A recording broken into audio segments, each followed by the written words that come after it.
प्यारे बच्चों, welcome to my channel Verma study 2020 बुकलाना। मैं यूपी बोर्ड के क्लास 12th के छात्र छात्राओं के लिए इकोनॉमिक सब्जेक्ट को हिंदी माध्यम से मैं फुल कोर्स कराऊंगा। यदि आप फुल कोर्स करना चाहते हैं तो मेरे चैनल को सब्सक्राइब कीजिए और बेल आइकन को प्रेस करना ना भूलें, ताकि जो भी वीडियो मैं अपलोड करूं उसका नोटिफिकेशन आपको सबसे पहले मिल सके। प्यारे बच्चों, माइक्रो इकोनॉमिक समाप्त हो चुका है। माइक्रो इकोनॉमिक समष्टि अर्थशास्त्र चल रहा है, जिसमें चैप्टर 2 स्टार्ट हुआ है, राष्ट्रीय आय का लेखांकन। उसमें कल हमने पार्ट 1 पहला वीडियो डाला था, जिसमें हमने फैक्टर कास्ट और मार्केट प्राइस के बारे में अच्छे से बताया था। उसके बाद जो राष्ट्रीय आय की संकल्पनाएं हैं, जैसे GDP at market price, GDP at factor cost, NDP at market price, NDP at factor cost, उसी तरह से जीएनपी एनएनपी के मार्केट प्राइस और फैक्टर कास्ट के फुल फॉर्म बताया था हिंदी में और अंग्रेजी में, ताकि इस पाठ में आपको शब्दों के फुल फॉर्म में दिक्कत ना हो। आज हम बताएंगे कि ग्रास और नेट जो शब्द है, इसकी चेंजिंग में कौन सी ट्रिक अपनाएं, या डोमेस्टिक या नेशनल के चेंजिंग में कौन सा ट्रिक अपनाएं, एमपी मार्केट प्राइस या फैक्टर कास्ट के चेंजिंग में कौन सी ट्रिक अपनाएं। तो ध्यान से देखना है। देखो, ग्रास जैसे मान लो जीडीपी, ग्रास डोमेस्टिक प्रोडक्शन, तो जी आ गया ग्रास। उसी तरह से नेट, तो अगर ग्रास और नेट में चेंजिंग करना हो, ग्रास से नेट में, सकल से शुद्ध में या शुद्ध से सकल में, तो हम डेप्रिसिएशन को जोड़ते या घटाते हैं। कब जोड़ेंगे कब घटाएंगे अभी आगे बताएंगे। बस आप ये जानो कि ग्रास से नेट या नेट से ग्रास अगर चेंजिंग करना है तो हमें डेप्रिसिएशन, हिंदी में इसको कहते हैं मूल्यह्रास या घिसावट या प्रतिस्थापन व्यय या डेप्रिसिएशन। तो इसके कई नाम होते हैं, तो इसमें कन्फ्यूजन नहीं होना चाहिए कि मूल्यह्रास, घिसावट, प्रतिस्थापन व्यय कब इसकी जरूरत पड़ेगी। ग्रास से नेट या नेट से ग्रास पर जब हम पहुंचेंगे या बदलेंगे। अब ये डेप्रिसिएशन क्या है, इसको एक उदाहरण से हम समझते हैं। जैसे मान लो कि हमने एक मोबाइल जो है 2019 में खरीदा 10,000 रुपये का। 2019 में हमने मोबाइल एक खरीदा 10,000 रुपये का, और 2020 में उसको जब हमने बेचा तो 7,000 रुपये में बिका। तो कितने का ह्रास हुआ, कितने का घाटा हुआ, कितने का प्रतिस्थापन व्यय हुआ, कितने का घिसावट हुआ, 3,000 का। अब ये जो 10,000 है, इसी को कहते हैं ग्रास, सकल। और जो ये 3,000 आया है, इसको कहेंगे डेप्रिसिएशन, मूल्यह्रास। और जब ग्रास में से मूल्यह्रास निकालेंगे तो ये होगा नेट, शुद्ध। तो अब देखो, ग्रास 10,000 है, और अगर हमें नेट प्राप्त करना है तो डेप्रिसिएशन घटाएंगे, और नेट अगर दिया है, हमें ग्रास प्राप्त करना है तो नेट में डेप्रिसिएशन जोड़ेंगे। तो हमें उम्मीद है कि मूल्यह्रास समझ में आ गया होगा। किसी भी चीज़ के कीमत में जो कमी आती है मूल्यह्रास के कारण, पुराने होने के कारण, उसे हम मूल्यह्रास या घिसावट कहते हैं। अब दूसरा शब्द है डोमेस्टिक या नेशनल। डोमेस्टिक मतलब घरेलू, नेशनल मतलब राष्ट्रीय। डोमेस्टिक से जब नेशनल पर आवे या नेशनल से डोमेस्टिक पर आए तो हमें NFIA की जरूरत पड़ेगी। ये तो आपको रट जाना है कि ग्रास से नेट की चेंजिंग में डेप्रिसिएशन, डोमेस्टिक और नेशनल के परिवर्तन में NFIA। अब NFIA के बारे में देखते हैं। देखो, NFIA इसका फुल फॉर्म देखें तो net factor income from abroad. N से नेट, फैक्टर, I से इनकम। इस F का इसमें फुल फॉर्म नहीं है, ये एक्स्ट्रा है। A से एब्रॉड मैंने विदेशी से। इसकी हिंदी होगी विदेशों से शुद्ध कारक आय, मतलब विदेशों से प्राप्त शुद्ध साधन आय का ये साधन को ही कारक भी कहते हैं। तो NFIA का आप हिंदी में याद करिए या अंग्रेजी में याद करिए, ये आपका हेडक है। NFIA विदेशों से प्राप्त शुद्ध साधन आय। अब देखो, विदेशों से प्राप्त शुद्ध साधन आय को बार बार हम NFIA कहेंगे। तो NFIA का नाम लेते ही आप ये समझ जाएं कि विदेशों से, देखो फ्रॉम अब्रॉड ए लगा हुआ है, विदेशों से प्राप्त शुद्ध साधन आय की बात हो रही है NFIA में। इसके लिए हमने एक ट्रिक बताया था कि विदेशों से प्राप्त शुद्ध साधन आय को ज्ञात करने के लिए से माइनस को करते हैं। से, टू और फ्राम मतलब से और टू मतलब को। तो से माइनस को, अब से का मतलब हुआ कि विदेशों से प्राप्त साधन है। देखो विदेशों, NFIA का तो मतलब विदेश शब्द अपने आप आ जाना चाहिए। अब इसमें से, यही से की बात हो रही है, विदेशों से प्राप्त साधन आय, और ये विदेशों को, इसको की बात हो रही है, विदेशों को दी गई साधन आय। अब मान लो कि जैसे भारत में विदेश से 100 करोड़ रुपए की आय हुई। विदेश से भारत के लोग विदेश में गए और कमा करके 100 करोड़ रुपए भारत में भेजे, और कुछ विदेशी भी भारत में काम कर रहे होंगे। तो विदेशों को कितनी दी गई? मान लो कि 80 करोड़ रुपए विदेशी ले गए भारत से कमा के। तो 100 करोड़ में से 80 करोड़ रुपए जब हम घटाएंगे तो ये जो 20 करोड़ आएगा, यही होगा NFIA, विदेशों से प्राप्त शुद्ध साधन आय। तो विदेशों से प्राप्त शुद्ध साधन आय बराबर विदेशों से प्राप्त साधन आय माइनस विदेशों को दी गई साधन आय होता है। अब स्टार्ट में NFIA बराबर से माइनस को, इससे पहले विदेशों जोड़ दो, विदेशों से और विदेशों को। अब तीसरी चेंजिंग होती है MP और FC में, मार्केट प्राइस और फैक्टर कास्ट में। देखिए MP और FC में चेंजिंग करने के लिए NIT का प्रयोग करते हैं। 3 जगह चेंजिंग होती है, हमने बता दिया। ग्रास और नेट में डेप्रिसिएशन, डोमेस्टिक और नेशनल में NFIA, MP FC में NIT। N का मतलब होता है नेट, I का मतलब होता है इनडायरेक्ट, T का मतलब होता है टैक्स। हिंदी में होगा शुद्ध अप्रत्यक्ष कर। शुद्ध अप्रत्यक्ष कर। अब NIT बराबर मतलब शुद्ध अप्रत्यक्ष कर बराबर होता है अप्रत्यक्ष कर माइनस आर्थिक सहायता। अप्रत्यक्ष कर को इनडायरेक्ट टैक्स कहते हैं, आर्थिक सहायता को सब्सिडी कहते हैं। अप्रत्यक्ष कर, देखो कर जो टैक्स होता है वो 2 प्रकार का होता है। एक टैक्स होता है प्रत्यक्ष कर, दूसरा होता है अप्रत्यक्ष कर। प्रत्यक्ष कर का मतलब होता है कि जिसे हम लगाते हैं, जिस पर सरकार वो कर लगाती है, उसे देना है, वो दूसरे पर टाल नहीं सकता। लेकिन ये जो अप्रत्यक्ष कर है ये दूसरों पर टाला जा सकता है। जैसे गवर्नमेंट कंपनी पर, मान लो पार्ले जी की कंपनी है और गवर्नमेंट उस पर अप्रत्यक्ष कर लगा दी कंपनी पर, तो कंपनी क्या काम करेगी कि जो बिस्कुट का पैकेट है उस पर उस टैक्स को जोड़ लेगी, उसके कीमत में जोड़ लेगी। कुल मिलाकर के कंपनी पर तो टैक्स लगा, लेकिन उस टैक्स को उपभोक्ता को देना पड़ा, जो उस बिस्कुट का पैकेट खरीदेगा उसे देना पड़ा। वो जो कर था गवर्नमेंट का उपभोक्ता पर टाल दिया गया, इसलिए अप्रत्यक्ष कर कहते हैं।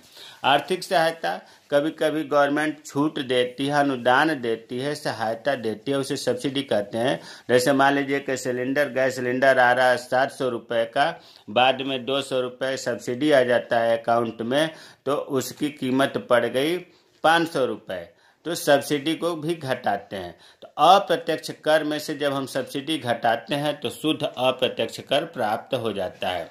मान लो कि अप्रत्यक्ष कर जो है 100 रुपये है और गवर्नमेंट जो है 20 रुपये वापस कर दी, तो NIT 80 रुपये होगा। तो आप ये इतना समझ गए होंगे कि ग्रास नेट के टाइम पर डिप्रिसिएशन, डोमेस्टिक नेशनल के समय NFIA, MP और FC के समय NIT का प्रयोग करते हैं। अब देखिए, अब तसल्ली से एक एक चीज़ जो है समझेंगे। आने वाले इस पाठ में बहुत इसकी ज़रूरत है। अगर यहाँ आप डाउट रह गया तो फिर आगे समझ में नहीं आएगा। अब हम जैसे कि लेते हैं GDP। GDP grass domestic product at MP। कल हमने बताया था कि इसको कैसे पढ़ते हैं, अब आज इस चीज को नहीं बताएंगे। Grass domestic product at market price.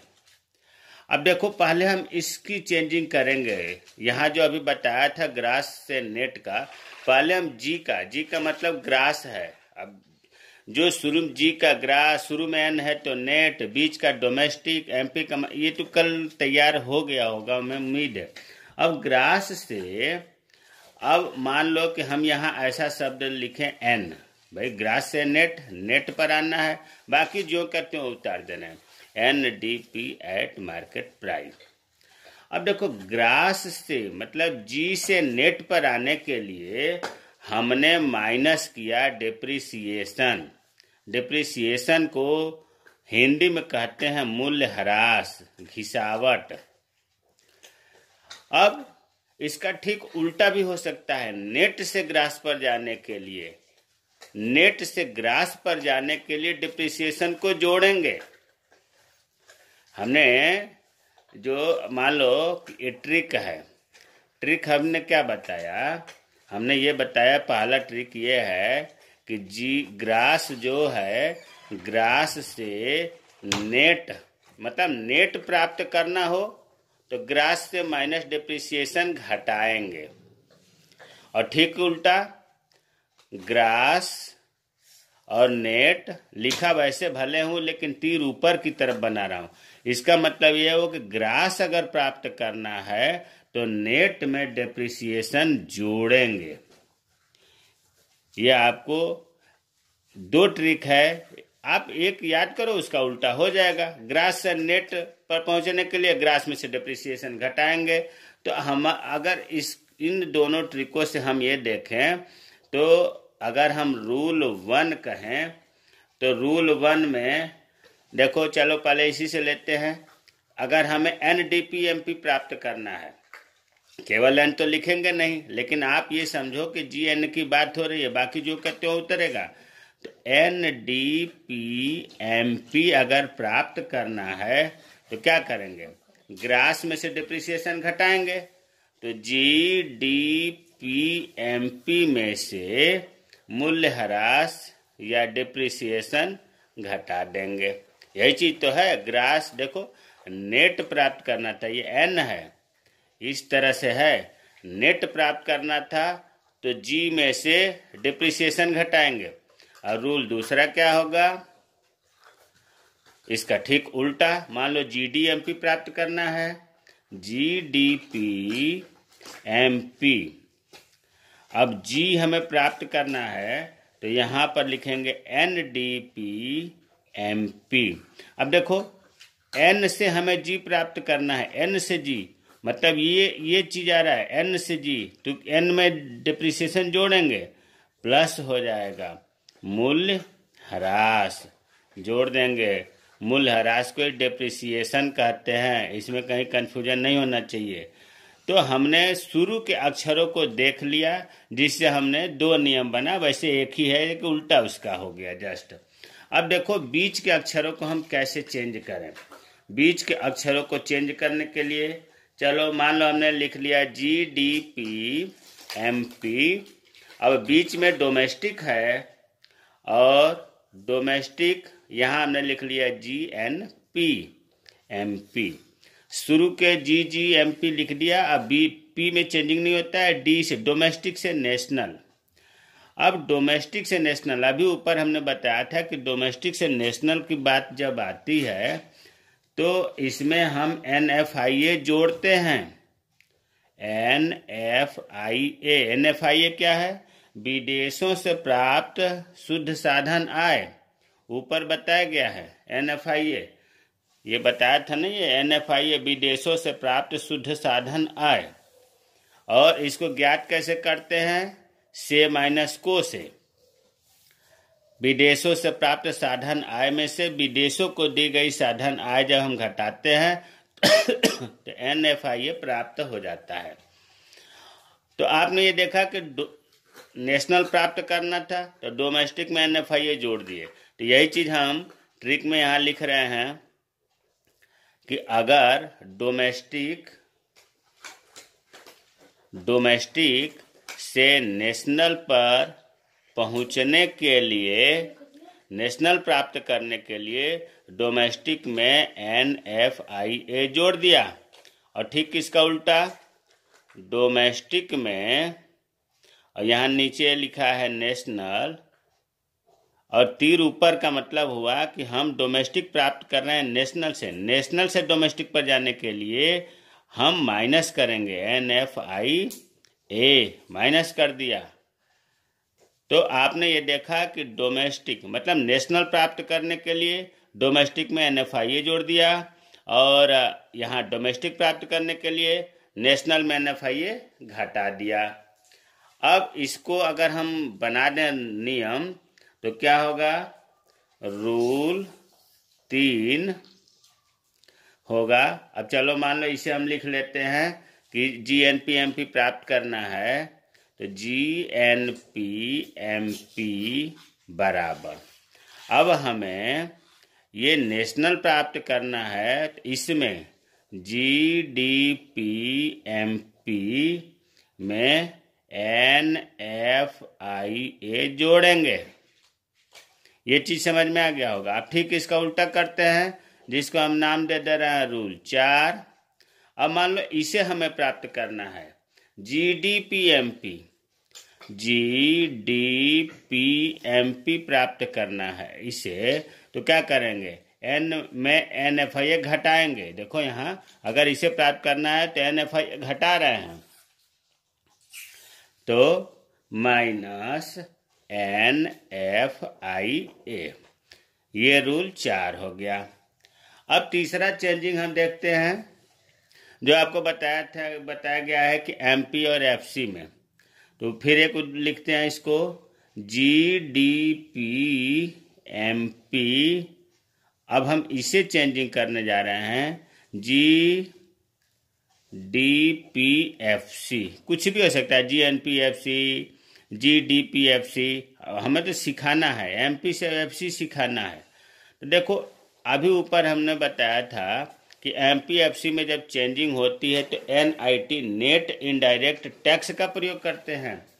तो MP से जब हम FC पर आते हैं, मार्केट प्राइस मतलब फैक्टर कास्ट अगर प्राप्त करना है तो मार्केट प्राइस में से माइनस करेंगे NIT नेट इनडायरेक्ट टैक्स, शुद्ध अप्रत्यक्ष कर, और शुद्ध अप्रत्यक्ष कर बराबर ऊपर बताया गया है कि अप्रत्यक्ष कर में से सब्सिडी घटाते हैं। अब इसका ट्रिक कैसे, क्या लिखूं ट्रिक, अरे भाई MP में से जब हम FC ज्ञात करना हुआ तो MP में से NIT घटा दिया, और ठीक इसका उल्टा FC से अगर MP पर पहुंचना है, MP ज्ञात करना है, तो FC में NIT जोड़ देंगे। तो इसका अब रूल क्या हुआ, रूल पांचवा रूल हो गया। इसी को लिख लेते हैं, पहले लिख रहे हैं कि GDP-FC अगर प्राप्त करना है, GDP-FC अगर प्राप्त करना है तो क्या करेंगे, GDP-MP में NIT घटाएंगे, यही तो बताया गया है। और रूल अगर 6 बना दें, इसे प्राप्त करना हो मतलब इसको प्राप्त करना हो, नीचे से ऊपर जाना हो, तो GDP-MP बराबर GDP-FC में प्लस करेंगे NIT। तो आपने ये देखा कि 2 नियम इसमें बने, 2 इसमें बने, 2 इसमें बने। भाई एक सीधा फिर एक उल्टा, एक सीधा एक उल्टा, एक सीधा एक उल्टा, तो 6 नियम बन गए। इसे आप तसल्ली से जब देखेंगे तो खूब बढ़िया से याद हो जाएगा। अब कुल जो है, कुल रूल यहाँ कितने बने, 6 बने। एक जगह मैं लिख देता हूँ, रूल 1 ऊपर से उतार दे रहा हूँ, NDP-MP बराबर GDP-MP माइनस डेप्रिसिएशन। और रूल 2 है GDP-MP बराबर NDPMP प्लस डेप्रिसिएशन। तीसरा रूल है आपका GNPMP बराबर GDPMP प्लस NFIA। चौथा रूल है GDPMP माइनस GDPMP। चौथा GDPMP, यहाँ शुरू में लिखना मैं भूल गया। GDPMP बराबर, एक चीज यहाँ छूट गया, GDPMP बराबर देखो हमें ये प्राप्त करना है तो ये चीज लिखना छूट गया था। GNPMP minus NFIA, minus NFIA, ये मैं इसके लाइन में लिख दे रहा हूं NFIA। तो GDPMP बराबर GNPMP माइनस NFIA। इसका ठीक उल्टा है तीसरे का। अब पांचवा आते हैं जो MPFC का है, GDPFC बराबर GDPMP माइनस NIT। और छठा है GDPMP बराबर GDPFC प्लस NIT। तो हमें उम्मीद है कि ये जो 6 रूल है ये आपको समझ में आ गया होगा। यही 3 चीज आपको घुमा फिरा करके इनकी बहुत ज़रूरत पड़ेगी। तो प्यारे बच्चों, इसे तो जैसे भी हो आप समझिए, और नहीं समझ में आता है तो कमेंट बॉक्स में कमेंट करें, मैं रिप्लाई ज़रूर करूँगा। बस आपको मेन बात ये देखना है कि G है तो G से अगर चेंजिंग होती है N पर नेट तो माइनस डिप्रिसिएशन करेंगे, और अगर नेट से ग्रास पर जाते हैं तो प्लस कर देंगे। और उसी तरह से अगर D का हम N में करते हैं, नेशनल में, डोमेस्टिक से नेशनल में, तो इसमें प्लस होता है NFIA, और अगर नेट से डोमेस्टिक पर जाएंगे तो माइनस हो जाएगा। और अगर MP है तो MP से FC पर आते हैं तो माइनस NIT होता है, और FC से जब हम MP पर जाते हैं तो प्लस NIT होता है। यही चीज़ आपको समझना है, बहुत इसकी ज़रूरत पड़ेगी। मुझे उम्मीद है कि आज का वीडियो पसंद आएगा। मेरे चैनल को सब्सक्राइब कीजिए। जय हिंद, जय भारत।